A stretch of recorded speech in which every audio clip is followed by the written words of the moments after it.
What if I told you that 2,700 years ago, a prophet stood in the courtroom of eternity and delivered the most devastating indictment ever recorded? What if I told you that this ancient trial transcript reads like tomorrow's headlines? Welcome to the book of Isaiah, one of Scripture's most magnificent and prophetic works, weaving together divine warnings and glorious promises of restoration that span from ancient Jerusalem to the end of time. This 66th chapter masterpiece reveals God's heart for justice, His plan for redemption, and His vision for a restored world under the reign of the coming Messiah. Here's what's fascinating.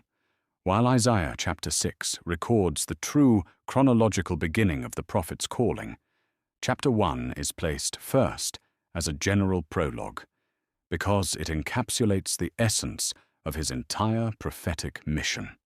This opening chapter serves as the overture to Isaiah's symphony, a covenant lawsuit framed in fire and tears where heaven and earth become witnesses, where God himself takes the stand as both judge and heartbroken father, and where a nation's soul is laid bare under the searchlight of divine justice.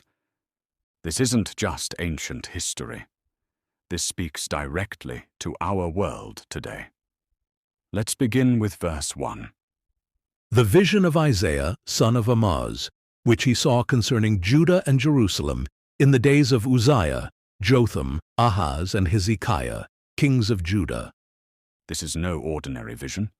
It is a chazon, a prophetic seeing that slices through the veil between heaven and earth.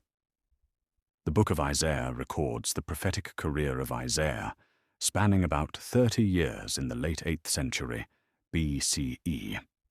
It weaves together warnings, rebukes, and judgments, alongside promises, consolations, and visions of the restoration of Zion, reaching from his own time through later history to our present day and beyond. Isaiah grounds his prophecy in history by naming 4 kings: Uzziah, Jotham, Ahaz, and Hezekiah, demonstrating that his message was unwavering across changing political and spiritual climates. His ministry saw both prosperity and collapse, making his message timeless.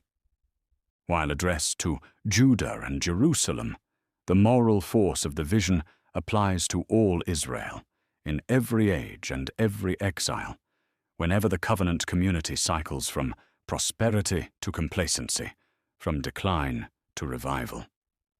This is God's legal summons to his people, a charge sheet for breach of covenant that will set the tone for the entire book.